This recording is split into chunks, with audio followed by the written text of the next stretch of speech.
Hello, and welcome back to Let's Play Dual Hearts. After a long wait, it's finally time for Chiffon's Dream, and what a ripoff, it's just another ice level. Just like sand level. I mean, I guess between Toma's Dream and Yuri's Dream we already had 2 Ruins levels, but I mean, seriously, there's no, like, lava level, there's no, like, water level or anything. I guess there's a storyline reason for it, because as Bumble explains, this is supposed to represent her heart frozen in sadness over the death of that guy Abel. What do you want? Another sheep. Our goal here is very similar to Toma's Dream. There's very little collecting to do. We're mostly just supposed to find Chiffon, beat the boss, and get out, and do the platforming and the collectible objectives later. So our goal is to collect the 9 notes to fill out the score. Remember that Chiffon is the prima donna, as we were told by that random guy who showed up in the hotel. So this dungeon is also music themed. I think something that will become increasingly obvious as we start to encounter the enemies and the small puzzles that we'll have to solve as we climb this little mountain. Just going to get ahead and warn you ahead of time. This is an incredibly aggravating level. It's probably my least favorite of all the ones we've played so far. And hopefully the reason for this, well, I'll explain it as it comes up piece by piece, so we don't have to whine about everything at the same time. It is an ice level, it does not have ice physics, except for the fact that you can slide down the hills like this, and as we covered way back in the sheep stream, the sliding animation for Stompy is incredibly long. It takes quite a while to recover when you fall off a cliff, which is pretty frustrating considering that this level is mostly short combat sequences like this one. And here we meet the Night Slayer, the upgraded form of the Night Stalker. It's a cowman instead of a horseman. I guess that's one tier up the hierarchy or the evolutionary chain or something. The method for fighting him is exactly the same, except he takes a lot more hits and does a little bit more damage. And this is where we start to run into the first problem, is that this level is tiered with no guardrails, which means you get knocked off like I did just there all the time. Also, we have to fight these stupid piano things, which are one of the first legitimately aggressive enemies in the entire game. Remember, even the Night Stalkers didn't really try very hard to hit us. Check it out, Bumble just walked right up the side of that platform. It's hilarious. Anyway, these pianos will charge straight into you and knock you off the cliff, into the wall, forcing you to get into that long sliding animation, all kinds of aggravating places. There's the hammer charge attack, if you haven't seen it. Yep, we just got knocked off right there. Blocking them is basically useless because they are so large that once you block, they will actually clip through you, meaning you're just going to take another hit as soon as your blocking animation is done. Yeah, right there. See? There's very little that can be done except continually refilling your health, trying to hit it, fending it off, trying to keep it at bay with the hammer like we're doing there, or any long-range weapon, like the spear. The Night Slayer was nice enough to get stuck in the wall, which makes him incredibly easy to kill, obviously, because there's basically nothing he can do. He can't get around us. Of course, we also can't flank him, so we can't take advantage of the fact that he's vulnerable from behind. That's why I sped this up to 4x. Check out Bumble dancing while we're fighting. It's nice to do that. Again, the fact that we have the Esmon hammer means that every hit produces another Esmon, meaning despite the fact that the hammer is pretty ill-suited for a lot of the combat scenarios, except for keeping the pianos at bay, we can make up for the fact that we're taking a lot of hits because we're continually regenerating our MP more or less. Anyway, that's also another typical puzzle for this level. Musical notes will appear, and we have to jump on them in the order of the scale. In case you don't know the scale, just jump on them in the order that they appear. That was an easy one. We needed to do that to get the little musical note barrier to disappear, but in the future we'll just be using them to travel up the slopes. I'm destroying these icicles for a reason. Yeah, this one here has the 1 HP up fragment for the level in it. There we go. Oh yeah, and if you call Bumble too close to the side of the wall, you'll knock into the wall, fall off it, and it'll cancel your summoning. Alright, what are we doing here? Yep, this is just another forced battle, but this one I believe has a new enemy, the Fiddler. This is actually kind of funny. It's one of many enemies that messes with Bumble. It'll cause him to dance if it attacks him. I'll show that off pretty soon. So yeah, the piano knocks me away like it usually does, and while I'm gone, Bumble gets hit with the music wave. He says something really goofy. Twirls like a ballerina or whatever. Can't really understand what he's saying. His little high-pitched voice, I've heard it like 20 times over the course of this level. Hammer that guy to death. I really, really want to level the hammer up. It's not necessarily the best weapon to be using right now. Anyway, another one of these large strings of platforms. Show off what we do when we get it wrong, they all disappear. Again, this platform sequence is vital to get up to the next tier, so we actually have to follow it from do to do. Take care of that. And there we go. It's the worst feeling in the world to fall off one of these platforms after you've climbed up that little sequence, because it's still there. It's your only way to get up here. Check it out, there's a block of ice. We saw one of these in the lower level, but I forgot to actually melt it. There, yeah, you can see on the left the other one. What we need to do is put up a fire elemental weapon of some kind. You can use the draw card and throw it, but it doesn't really have the range for most of these blocks of ice. You can just use the spin attack for this one, and we get a sheep. Wonderful. We definitely didn't have enough sheep in this game. The sheep claims it's doing its best to help Chiffon, but realistically, this whole objective is just making us jump through a hoop in order to solve a completely different puzzle. So yeah, he's gonna throw up a target, and we have to shoot it with the arbalest. Simple enough. I get this wrong the first time because you're actually supposed to hit it with a charge attack, and I forgot to charge it in time. Yep, it just falls to the ground. We start all over again with no penalty. No big deal. Just one target. There we go, and all this does is, after the sheep celebrates, make another block of ice appear somewhere else. I don't know why we wasted our time saving the sheep in the first place. Let's go take care of that in a minute. Can't actually reach it from here, I don't believe. Let's try. We can lock onto it. What I should have done is put the fire draw card on and shoot it with the fire elemental arbalest, but I guess that didn't cross my mind this time. We'll get it later. Of course, I also fell off the side. That was just incredibly frustrating. Again. Let's talk to you. What do you have to say? That's probably a lie. Oh yeah, there's the other aggravating part of this level. The fact that there's this little filter effect that looks like the Aurora Borealis that kind of hovers in front of your screen from time to time.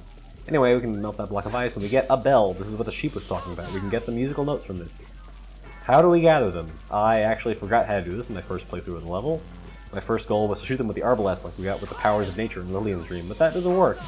Second try was to use the draw card, and I do want to keep our fire draw card because we needed to melt the ice later, so let's use the second one, the one that I have lightning stored in. But that doesn't really work either. If you've been paying attention to the video, you can, the sequence of videos up until now, you can probably figure out what I was supposed to do, but again, because I spent so much time dorking around picking up leftover collectibles up until now, I kind of forgot. The solution will come to me eventually, and I'm actually going to skip over the remainder of these bells once I figure it out the first time. Let's get back here, because this is actually a relatively important fight. As I said, we're only one experience point away from leveling up the hammer to level 2, so let's show it become level 2 in this fight from this little cannon guy.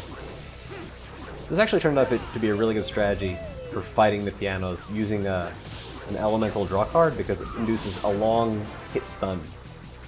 Let's draw off the combo, or not, because I'm in the face by another piano. Wonderful. Let's show off the combo later, move back to the second bell, hopefully. Let's do this correctly this time. Use the arbalest and the fire draw card. Turns out you can get off Bumble while you're on the same musical note. It doesn't cause you to fall off, which is nice. Again, I'm still not entirely certain how to draw these notes out, so you'll have to bear with me stumbling around for a while. Pick them all up at once at the end of the level. This is not working. Figure it out. Man, I'm bad at this game. Anyway, let's move on. Get back up to the next tier. Play a little song for ourselves, make us feel a little better. Again, this Aurora Borealis is getting in our way. Between this and Yuri's Dream with the sort of blind sight and Parfait's Dream with a dog on her face, I don't know why whoever designed this game thought it was a good idea to keep sticking things in between the player and the player character. All these levels give me a headache, I swear. Still having fun, you know, whatever. But definitely could have done with a clear line of sight. Alright, one more combat. Let's show how powerful the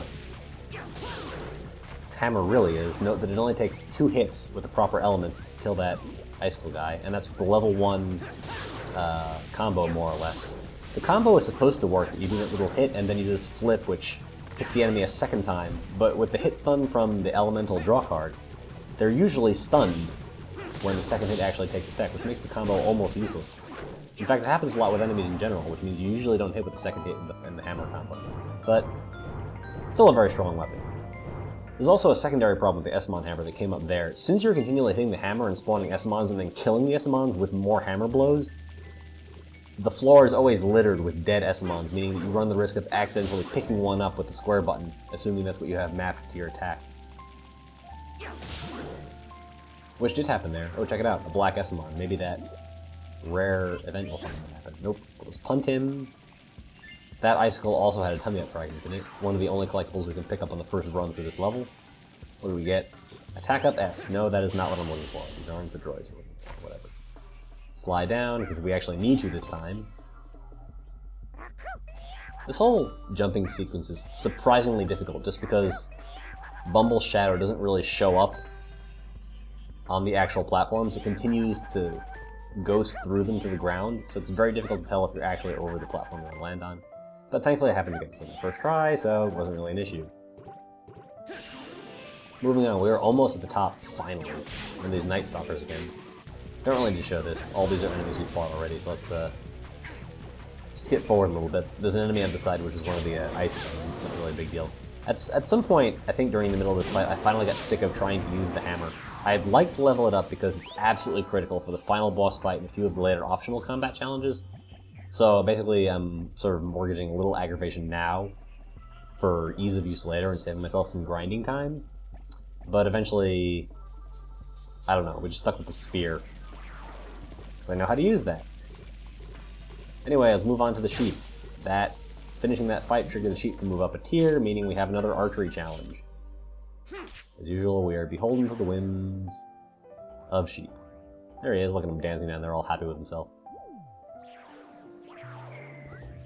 Spoiler alert, this guy is integral to some of the optional challenges for this stream. We come back here looking for collectibles after we complete the main objective. That's 2, and that's 3. You can sort of see where this is going, where the logical extension of this particular challenge. There we go, guess we gotta get up there now.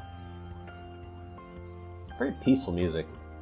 At least I'm not going insane listening to it while I'm falling off ledges constantly. This because apparently I forgot that there weren't more collectibles to be found in those icicles, just the tummy up fragment and the HP up fragment that I already picked up.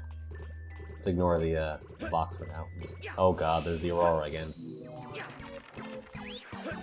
Doesn't help that Stompy also has a significant motion blur when he does anything. Ow. Falling off again. So, at this point, I believe I also remember that we have yet another option for fighting enemies that has nothing to do with our weapons. I mean, first we're going to try killing this freaking piano without ever having to get up there, but really the easiest way to do it is just to breathe him to death. I mean, it's not like we can't make infinite Essamons for ourselves now, so might as well use the breath attack for what it's worth. The fiddlers themselves are ridiculously easy to kill once you get their piano brethren out of the way. So here we are, the third and final bell. Remember that we were looking for 9 musical notes, and each one produced 3, so once we melt 3 of the bells, we should be able to pick up all the notes. Seems logical, right? And it is in fact correct. So at this point, I think I finally figured out how to do it correctly. Okay, there we go. That's the other hazard of using the Essamon hammer, or it would be if I had been using it in that combat, that you lock on Essamons, which means it just produces more things for you to lock onto when you're trying to lock onto what you actually want to. There's very little reason, unless you're using the draw card and trying to draw things into it, to lock onto Essamons. At this point I thought maybe you can actually like collect them manually, but that's not the case. Remember, this is a Zelda-style game, meaning what you're supposed to use is whatever you got after the last dungeon, or in this current dungeon. In that case, it's the Snake Fang. I had forgotten about this because there's basically nothing in the game that uses the Snake Fang up until this point. Except for that one flying platform in Yuri's Dream. Just grab the notes like that. It's really that simple. Of course, those of you who are familiar with Zelda games probably knew that already. I just look like an idiot, but that's nothing new, considering you've been watching me play this game for 23 episodes now. The time you get to actually pick up the notes is just barely long enough to pick up 2 and watch the third one go back into the bell while the Snake Fang is shooting at it, which is pretty aggravating. Getting all 3 triggers the appearance of a gold Essamon. This happens for every single bell, so there's no point in showing all 3 of them because I've already shown all 3 of the bells themselves. Bring them back to the sheep. We will fill out the musical score. And take my word for it, we did in fact get all 9 notes and all 3 gold Essamons. The song is actually part of the background music, I think, and that's it right there. It played just as I was speaking. Now we have our flight pad. So, it's time to go up to the top and save Chiffon, and we will do that on the next episode of Let's Play Dual Hearts. I'll see you then.